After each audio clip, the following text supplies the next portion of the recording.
देखिए कि सबसे पहले तो मैं आपको बोल नेटवर्क का हिस्सा बनने पे मुबारकबाद देता हूँ। आप पहले बहुत भी बड़ा शुक्रिया स्मार्ट ज़बरदस्त डायर साहब। प्रोग्राम करती रही हैं और मुझे उम्मीद है कि आप यहाँ भी कंटिन्यू करेंगी। इंशाल्लाह। देखिए इसमें कोई शक नहीं है कि जैसे-जैसे टेस्टिंग बढ़ेगी, जैसे-जैसे हम टीटीक्यू की भी ऑप्शंस की तरफ देखा जा रहा है, tracking on testing and quarantine वाली जो पॉलिसी की तरफ जाने की है कोशिश कि अगर ये टेस्ट कामयाब रहते हैं, तो तादाद बढ़ेगी। लेकिन दूसरी तरफ पिछले 2 माह में 26 फरवरी आप खुद कह रही हैं पहला कोरोना का केस सामने आता है। अल्लाह ताला का हमें शुक्र अदा करना चाहिए गुज़श्ता 2 माह में फेडरल हुकूमत ने यानी कि वफाकी हुकूमत ने और सूबाई हुकूमतों ने कोरोना की रोकथाम के लिए जो काम किया और यही वजह है कि आपके सामने 251 या 52 के करीब अमवात हैं। दूसरी तरफ दुनिया में आपके सामने किस तरह लोग अल्लाह को प्यारे हो रहे हैं। हम टेस्टिंग के ऊपर डिबेट कर सकते हैं जी टेस्टिंग कम हुई है कोरोना के पेशेंट ज़्यादा हैं लेकिन दूसरी तरफ ये भी हकीकत है कि अमवात का भी जो स्टेटिस्टिक्स है वो आपके सामने और ये छुपाई नहीं जा सकती। आज सोशल मीडिया का दौर है, आज इलेक्ट्रॉनिक मीडिया का दौर है और कहीं खुदा न खास्ता कोई ऐसी पैनिक आती है बिल्कुल अल्लाह का लाख लाख ये शुक्र है कि अगर 12,000 केसेस हैं तो हमारे पास 192 के करीब डेथ टोल है। लेकिन उस्मान डार साहब मसला ये है कि स्मार्ट लॉकडाउन की जो आप बात कर रहे हैं, डॉक्टर्स भी इस बात का मुतालबा कर रहे हैं कि स्मार्ट लॉकडाउन जिसको पाकिस्तान में लागू करने की या इसको आगे बढ़ाने की कोशिश की जा रही है, पाकिस्तान के अवाम का वो मिजाज नहीं है कि हम स्मार्ट लॉकडाउन के साथ आगे बढ़ सकें और कोरोना के केसेस की रोकथाम या फिर इसके फैलाव की रोकथाम कर सकें। सख्त लॉकडाउन करना पड़ेगा, डॉक्टर्स मुतालबा कर रहे हैं।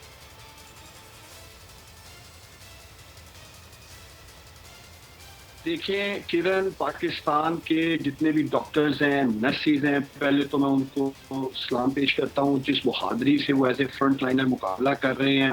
दूसरा, हम उनकी राय का एहतराम करते हैं। मैं समझता हूँ कि आज कोई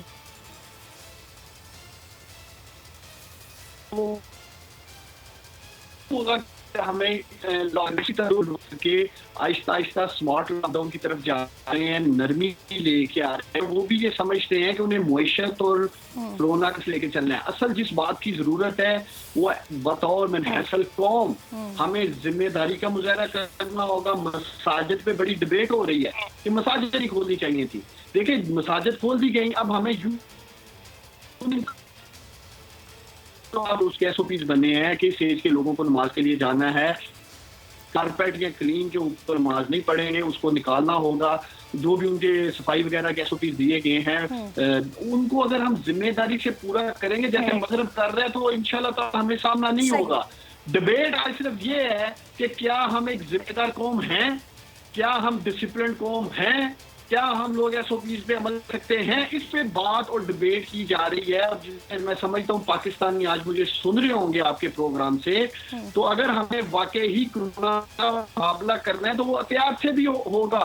वो हमारे खाली मास्क एक पहन के और हम बस निकल जाते हैं जी ठीक है में नजर आ रहे हैं और बाद में हम कोई एहतियात नहीं कर रहे, सोशल डिस्टेंसिंग नहीं कर रहे।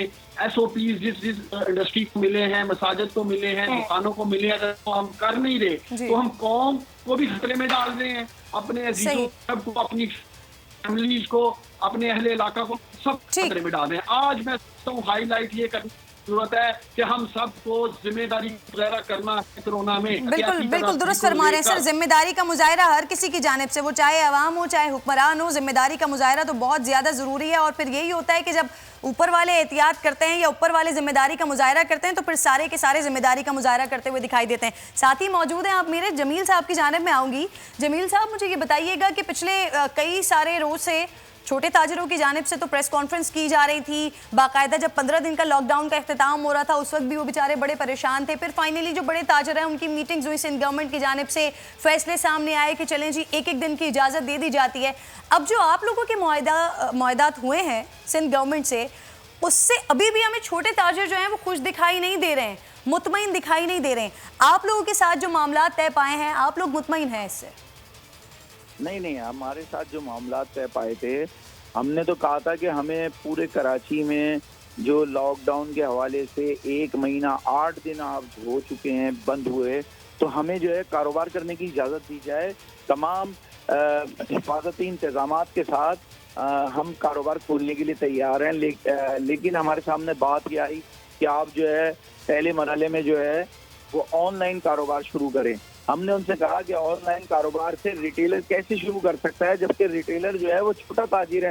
ہول سیلرز تو آن لائن کاروبار پھر بھی کر سکتے ہیں لیکن ریٹیلر نہیں کر سکتے, جس پر ہم سے کہا گیا کہ 3 سے 4 دن میں ان صاحب سے مشاورت کر یہ کاروبار کی بھی دیں گے. لیکن میری یہ سمجھ میں نہیں آئی. ایک طرف یہ لوگ نے ہم سے یہ وعدہ کیا آن لائن کاروبار شروع کرنے کے لیے کہا اور کہا 3 سے 4 روز میں یہ بات بھی سامنے آ جائے گی, لیکن اب کل جو باتیں آئی ہیں سامنے وہ 30 رمضان تک لاک ڈاؤن کر دیا گیا ہے سندھ کے اندر اور لاک ڈاؤن میں سختی کر دی گئی ہے اور یہ کہا جا رہا ہے کہ پورے رمضان نہیں کھلیں گی. تو اس طرح سے کیسے چلے گا آپ بتائیں کہ ہم بتا چکے ہیں کراچی کے سندھ کے تاجروں کے پاس بالکل ایسا نہیں ہے, وہ بالکل فارغ ہو چکے ہیں, ان کے گھروں میں بھوک اور افطاف موجود ہے, وہ اپنے گھروں سے نکلیں گے. مجھے پتا ہے کاروبار کھول لیں ان کی کے مطابق. جمیل صاحب کیونکہ آپ کی آواز میں تھوڑا سا مسئلہ ہو رہا ہے, میں دوبارہ آپ کی جانب آتی ہوں اور جتنی بات میں آپ کی سمجھ چکی ہوں وہ یہ ہے کہ 30 تاریخ تک, جب 30 رمضان تک لاک ڈاؤن کو پرولونگ کیا گیا ہے تو اس کی وجہ سے آپ لوگوں کی پریشانیاں مزید بڑھ جائیں گی, لیکن چونکہ ڈاکٹر کی جانب سے مزید کہا جا رہا ہے کہ اس لاک ڈاؤن کو مزید سخت کیا جا سکے. ڈاکٹر صاحب سے بھی میں معلوم کروں کہ شیخ روہیل اصغر صاحب, آپ کو میری آواز آ رہی ہے؟ سر آپ کی جانب میں آ سکتی ہوں؟ شیخ روہیل اصغر صاحب, آپ کو میری آواز آ رہی ہے؟ روہیل اصغر صاحب ذرا آپ مجھے بتائیے گا, ڈاکٹرز کی جانب سے مطالبات کیے جا رہے ہیں کہ لاک ڈاؤن کو مزید سخت کیا جائے, سندھ گورنمنٹ اس حق میں دکھائی دے رہی ہے کہ سخت لاک ڈاؤن کیا جائے, اسمارٹ لاک ڈاؤن کی حامی ہے ہمیں دکھائی دیتی ہے وفاق. آپ بتائیے بحیثیت مسلم لیگ نون اپوزیشن کی کیا سوچ رہی ہے اس وقت, کس کی پالیسی بہتر دکھائی دے رہی ہے آپ کو, وفاق کی یا پھر پنجاب کی یا پھر سندھ گورنمنٹ کی؟ بسم اللہ الرحمن الرحیم. کرن, بات اصل پہ یہ ہے کہ یہ میں سیاسی جماعت کی طرف سے بات نہیں کروں گا.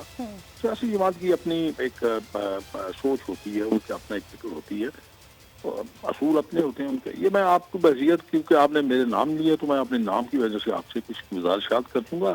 اس میں نہ تو میں وفاق پہ تنقید کر رہا ہوں, نہ میں سندھ گورنمنٹ کی بات کر رہا ہوں, نہ میں کسی اور صوبے کی بات کر رہا ہوں. یہ ایک بنیادی بات ہے جو سمجھنی پڑے گی ہمیں. دیکھیں, اب جیسے میں آپ کی باتیں سن رہا تھا, پہلے تو مجھے نہیں پتا آپ نے کیا ان سے کیا اور کون صاحب تھے, تو میں سن نہیں پایا. ان کی باتیں میں سن رہا تھا. جی, آپ کو اصولی طور پہ آپ کو کیٹیگرائز کرنا پڑے گا. آپ کے ملک میں یہ lockdown, smart lockdown, کسی نے بڑی خوب بات کی تھی. انہوں نے کہا باہر نکلیں گے تو آپ کو وہ آپ کی جان لے گی, گھر پہ رہیں گے تو بھوک آپ کو مار دے گی. اب جب یہ ایٹیچیوڈ ہو جائے یا یہ ایک ذہن میں ایک چیز ہو تو پھر آپ مجھے یہ بتا دیجئے کہ وہ کس طرح آپ گھر میں رہ سکتے ہیں, کس طرح آپ اپنے کام سے جڑے نہیں رہ سکتے. یہ آپ جو بات کر رہی ہیں نا, یہ تو آپ بات کر رہی ہیں تاجروں کی, بڑے تاجروں کی, درمیانے تاجروں کی, چھوٹے تاجروں کی. تو تاجر ہوگا, اس نے کچھ نہ کچھ بچا کے رکھا ہوگا اپنے برے وقت کے لیے, مہینہ 2 مہینے 3 مہینے نکالنے کا. کسی میں سخت ہوگی, کسی میں 6 مہینے نکالنے کی سخت ہوگی, کسی میں سال. آپ ذرا دوسری طرف آ جائیے نا, جو ایک ایسا تاجر ہے جو سارا دن آپ کی گلیوں میں آوازیں مار کے اور اپنا سامان بیچ کے جاتا ہے, اور رات کو اپنے بچوں کے لیے کھانا لے کے جاتا ہے. اب اس کے پاس تو ایسا سرمایہ نہیں ہے, جو اپنی ریڑھی کے اوپر رکھا ہوا سرمایہ وہ کتنے دن کھا لے گا. اب جب یہ ساری چیزیں, یہ سارے نخرے جو ہے نا وہاں پہ ہوتے ہیں جہاں پہ آپ کی معاشی طور پہ آپ بہت مستحکم ہو, حکومتیں آپ کی مدد جاری رکھیں اور آپ کو یہ کہیں کہ آپ گھر بیٹھے رہیں, آپ کو کھانے کے لیے, آپ کو پہننے کے لیے, آپ کو استعمال کے لیے سب چیزیں آپ کے گھر پہ آپ کو میسر آ جائیں گی, پھر تو چل جاتا ہے نا. اس طرح باتیں کریں. اب آپ ڈاکٹرز کی بات کر رہی ہیں, ڈاکٹرز اپنے پروفیشن میں وہ بالکل بجا فرما رہے ہیں, ان کا نقطہ نظر بالکل درست ہے. وہ چونکہ پروفیشنل ہیں, ان کا ایک صحت کے ساتھ ایک تعلق ہے, وہ خدا کی شکل میں آپ کے لیے ایک رحمت بنتے ہیں, وہ تو اپنی طور سے بالکل ٹھیک کہہ رہے ہیں. لیکن ڈاکٹرز کو یہ بھی دیکھنا ہوگا کہ ان لوگوں کو جن کو آپ ایڈریس کر رہے ہیں ان میں کتنے % لوگ ایسے ہیں جو پڑھ لکھ لیتے ہیں, جو اویئرنیس رکھتے ہیں, جو بات کرتے ہیں. اب ہمارے یہاں 2 چیزیں بہت ضروری ہیں. ایک بات ذرا ذہن میں رکھیں کہ یہ ایک اسلامک اسٹیٹ ہے اور جہاں پہ لوگ دین کے ساتھ جڑے ہوئے ہیں اور بہت مضبوطی کے ساتھ جڑے ہوئے ہیں. بھائی وہ ایک ہے نا جو رات قبر میں وہ باہر رہی ہیں, بالکل یہ سوچ آپ نکال نہیں سکتے لوگوں کے بعد. روہیل اصغر صاحب, یہ تو ہمارے ایمان کا حصہ ہے نا سر. کیا آپ کورونا کے خوف سے ہیں ڈپریشن کا شکار؟ अब ना हो परेशान। बोल महफूज पाकिस्तान के तहत डॉक्टर ऑनलाइन का आगाज हो चुका है। माहिरीन सेहत से पूछें कोरोना से मुताल्लिक अपने सवालात। राब्ते के लिए फोन उठाएं और डायल करें 021-350-91425, 021-3509-1433। लाइव कॉल्स होंगी दोपहर 2 से 3 के दरमियान। आप अपने सवालात व्हाट्सएप पर भी भेज सकते हैं 0337-0310-377 और रह जाने वाले सवालात के जवाबात 24 घंटे ब्रेक में नशर किए जाएंगे। इस पैगाम को अपने सोशल मीडिया अकाउंट्स पर शेयर करें और अपने प्यारों को टैग करें और इस नंबर पर व्हाट्सएप करें ताकि हम ये पैगाम आपको और आपके प्यारों को भेजें। क्या पता किसकी मदद हो जाए। तो जुड़े रहिए बोल के साथ, क्योंकि बोल का पैगाम महफूज पाकिस्तान।